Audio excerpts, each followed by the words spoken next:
This election season has been notable for the limited number of debates, but this week, a number of candidates in key races, well, they faced off. No, Senator, I don't think it's okay for a 10-year-old girl to be raped and have to carry the seed of her rapist. No, I don't think it's okay for you to make decisions for women and girls. She supports taxpayer-funded abortion on demand for any reason at any time up until the moment of birth. That's what she supports. That's the extreme position here. We need a governor who believes in access to the right to vote and not in voter suppression, which is the hallmark of Brian Kemp's leadership. Thank you. I'm the person that created the online voter registration system in this state, where any Georgian can vote, register to vote 24 hours a day, 7 days a week. Quite the back and forth there. Nicole, I want to come to you again because you were out and you covered the Herschel Walker debate. Why have there been so few debates, and what's the impact of the ones that have happened? Well, I think that is a hallmark of what we've seen this cycle. I mean, just even trying to get these candidates to the table has proven quite difficult. I mean, in the case of Georgia, you know, it did take a while. There was a lot of back and forth between the Warnock campaign, the Walker campaign. Obviously, they did that debate last Friday, their one and only debate. There was a second debate after that. Herschel Walker declined to appear at that. But even if you look at some of these other races across the country, I mean, in most instances, we are only seeing these candidates debate once. Same thing in Florida, you know, between Demings and Rubio. That was their only debate. So it really is kind of depriving voters of the opportunity to see these candidates on multiple occasions. And, you know, in terms of Georgia and talking to voters, there were some voters who said, yeah, I watched and I think that's enough. But there were also plenty of voters out there who said, no, I actually would like to see more. And for instance, that debate, they didn't even get into the issue of immigration, for instance. So, I mean, there are reasons and protocol for why you have multiple debates. But, you know, even in the case of Arizona, we're seeing there, the gubernatorial candidates there aren't facing off at all. So, you know, what does that say going forward about how things are conducted? And that's why I like you, Nicole, because you literally transitioned me to Rick, because Rick is sitting there in Arizona. You've been talking to both candidates who are running for governor. Katie Hobbs is not wanting to debate Kari Lake here. Tell me a little bit about that race and what it tells you about the overall landscape of the midterms right now. Yeah, and this is a little bit different than some of the other debates over debates, because in this case, you've got the Democrat who says that she's not willing to talk to the Republican face to face. And the reason that she says that Katie Hobbs says that, is that she sees that Kari Lake is someone that denies the legitimacy of the last election and traffics in conspiracy theories. And in her view, she doesn't want to elevate that by even having the conversation. But boy, is that risky for two reasons. One is Kari Lake is quite good on television. She's a longtime TV anchor right here in Phoenix. She's very well known in the Phoenix media market, and she's very good on camera. She does multiple news conferences, interviews all the time. She talks to people at every opportunity she has. Katie Hobbs is the Secretary of State here. She's not quite the same kind of political performer. And the other thing that's dangerous in all of this, and that is that you have an opportunity, a possibility that someone that denies the legitimacy of the last election could be in charge of overseeing the next one. It's not just Kari Lake. You've got Secretary of State candidate, an Attorney General candidate, as well statewide candidates, congressional candidates up and down the ballot here in Arizona and, frankly, in battleground states all around the country who bring views that say that, look, this election was somehow fixed or stolen. They're promoting false information about that, and they're casting doubt on whether they would potentially concede in 2022 or certify results in 2024. That's an area that the stakes get even higher around the midterm elections. It's not something you hear a lot from voters. It's not something that voters are listing as a top-of-mind issue. It's not something that they're talking about when you go discuss it with them. But it is a real consequence potentially of these elections to have people who say that the last election was somehow stolen being in a position to oversee future elections. And Rick, while we have you and talking about sort of what's going on in Arizona, I also want to ask you about the other races. I know the power trip is going around the country. Tell me about what you're seeing in other states. I'm thinking of Ohio, of Florida, of Pennsylvania. What sort of connects these races together and tells us the story of this midterm season? Yeah, thanks, Yamiche. It's really interesting to go out there and talk to voters and talk to the candidates because we see all sorts of different types of candidates. A lot of them are people that have been recruited by Donald Trump, candidates like Dr. Oz in Pennsylvania and Herschel Walker in Georgia, Blake Masters right here in Arizona, J.D. Vance in Ohio. None of them had ever run for office before. None of them probably ever run for office if Donald Trump wasn't president, if Donald Trump didn't consider them to be friends and people that he urged on. And that has created a kind of a new class of politicians. Mitch McConnell has talked about candidate quality. Those are the kinds of people that you're talking about. And I've seen also that with our reporters on the ground some really interesting twists on what it means to be a Democrat these days. To look at someone like John Fetterman or Tim Ryan, frankly, they don't look like a lot of Democrats do. They've been going to a lot of redder parts of their states. They're trying to bring a kind of working class appeal to states that are either on the purple side or a little bit, in the case of Ohio, more Republican leaning. And they're trying to use performances on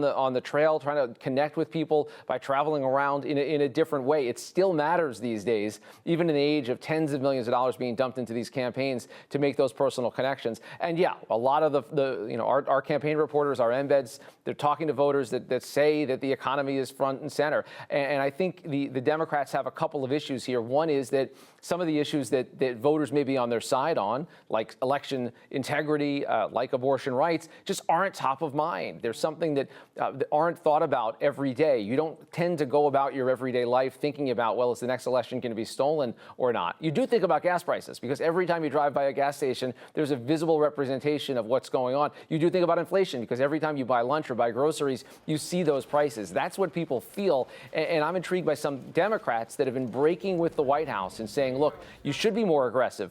We've heard Mark Kelly say that the White House has made mistakes on the border. We've heard people like Tim Ryan say that there's been mistakes in not confronting inflation as a more existential or bigger threat for American families. So I feel like it's sometimes where you go against your party that you have either an opportunity to break through a bit and maybe just cut against the national narrative that we see developing over these last couple of weeks. And Abba, what Rick is talking about really cuts straight to your beat about the economy. I wonder what you're hearing from voters, especially as we've seen Democrats try to do this thing where they're both balancing, talking about inflation while also talking about abortion. What are you hearing from voters? I spent the week talking with voters around the country, and I was really struck by how many long-time Democratic voters said that they were suddenly sort of having to make these decisions that they never thought they'd be making. They're wondering if they should prioritize the economy or abortion rights, gun control, these issues that are all very important to them, but they feel like they have less and less of a choice when they're struggling to pay for groceries and pay for electricity and all these other essentials that have been going up in price.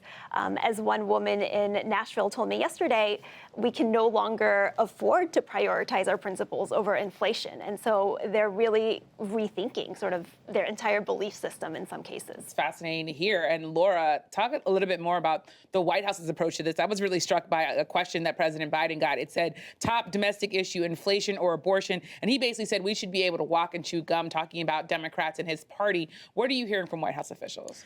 I mean, this question was also posed earlier this week to his staff, to White House Press Secretary Karine Jean-Pierre, and she essentially said that the top economic issue is inflation, making that distinction economic, not necessarily entirely domestic. I mean, look, we're seeing the final argument from Biden happening this week, which is we had the speech from him on abortion rights saying if you elect 2 to 3 more Democrats to the Senate, then his first bill to Congress would be to solidify, to codify Roe v. Wade. And he clearly is going to continue making that argument in the next 2 weeks.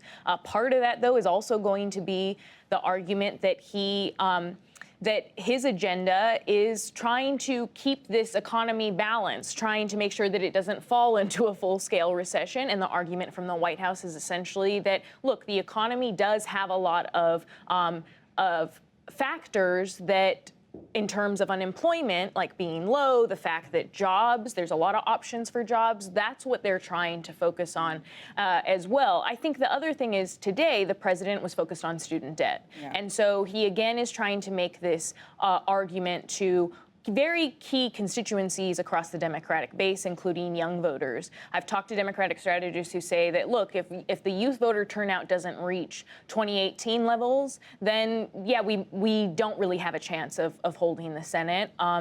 And definitely not the House. Yeah. So these key constituencies also with black voters, if they don't reach a certain threshold in places like Georgia or Pennsylvania, then again, Democrats don't really have a chance of holding the Senate, and definitely not the House. And the other thing, when you think about sort of what drives voter attention, drives voter feelings, Nicole, is this idea of sort of how scared are they, right? You think about sort of the way that these messages are being given to them by Democrats and Republicans. Part of that, of course, is Trump. It's former President Trump, grievous politics. We had some news just today. Steve Bannon, a longtime Trump advisor, he was sentenced to 4 months in prison for defying the January 6th committee's subpoena to come testify. We also saw the official subpoena go out to former President Trump to say, you need to come to the committee. What's your sense of how all these developments surrounding Trump and the Trump orbit, how they impact the voters' minds in these midterms?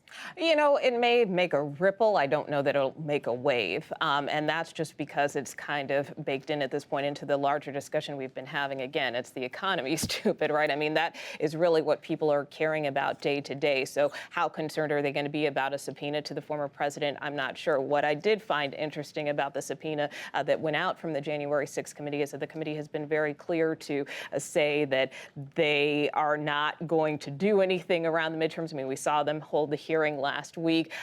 You know, in terms of their report, they say that that's not going to be tied to the midterms in any way. And yet the subpoena drops where they want the former president to produce documents a few days before Election Day. And then they want him to show up for this deposition a few days after Election Day. Obviously, they're under a time crunch. They're trying to get their work done by the end of the year. But I just think the timing around all of that is interesting. And whether or not the former president cooperates at all remains to be seen. We know he has bashed this committee as the unselect committee. His attorney today already accusing this committee of, flouting the norms. So will we see any compliance here? Obviously, the committee would hope so.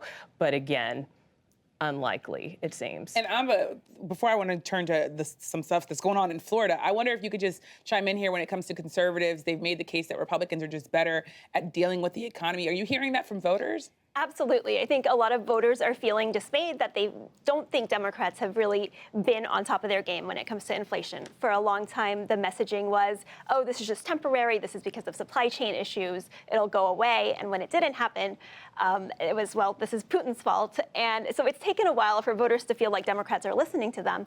And the other thing that Republicans have going for them is that this isn't their economy. I mean, we're likely to have seen extremely high inflation and high gas prices, even with a Republican president in power. But right now, this is Joe Biden's problem, and they're able to capitalize on that. Yeah, the party in power is the one that's being held accountable. Now, we have to turn to what's going on in my home state of Florida. In April, Republican Governor Ron DeSantis signed a bill to create an election police force dedicated to pursuing voter fraud. This week, the Tampa Bay Times released videos of people being arrested by the unit that have drawn fierce criticism. Yeah, I guess you have a warrant? For what? I'm not sure. For voter stuff, man. For voter. So Florida officials say the people arrested are felons who voted illegally. Advocates say in many cases, Florida issued these people voting materials, then allowed them to cast ballots. So Rick, I want to come back to you. What are the actions of the Florida election force? Tell us about the overall GOP approach to elections right now. Connect what we're seeing in Florida and with these videos to what's happening politically. Yamisha, I think it is a significant development. And just today, we saw a judge in Florida throw out one of the 20 cases that Governor DeSantis was highlighting as part of this, saying that the prosecutors that were trying to bring this case didn't have the jurisdiction. And we've been reporting on this pretty extensively and talked to some of the lawyers involved. And clearly, what happened here is that Governor DeSantis was trying to make a major point. He was trying to signal to Republican voters the importance, the priority that he was putting on election security. It's something that's been echoed echoed across Republican campaigns, and it's something that moves things forward. Instead of looking back at 2020, the signal that's sent out there is clearly one that's intended to discourage someone who might have any question in their mind as to whether their vote is allowed to be cast or not from doing so at all. And you can view that as a good thing. You can also recognize that in this case, you had individuals who were told by state authorities that they had the right to vote. There was confusion around the types of felonies that they committed and whether they'd be able to reestablish their franchise under a new law. There are other states that have similar laws and similar regulations. And at the time, it felt like Governor DeSantis was trying to one up some of his other Republican colleagues, maybe in the 2024 contention. But as a case like this falls apart, you recognize the real toll that it takes on people, the individuals who are arrested, and also the countless number of people that might have the right to vote, but might be questioning whether they should even try to do that because they see an action like this. That the body cam footage was quite striking because you had police officers who were unable to explain what exactly those charges were. You had people who were just befuddled by the fact that they were being arrested for something that they were told by state officials they had the right to do. So to me, this is another manifestation of the mistrust that's been placed in and around elections. We know election workers are undergoing unprecedented threats, in addition to people that are running for office saying that they won't necessarily trust election results. You have this widespread mistrust as people are about to vote and are already voting in record numbers in early vote around whether you can even cast that ballot. It's a lot of confusion when you look at the people that are really confused by this and confused by what's going on. I'm very curious to see whether, frankly, any of them stick.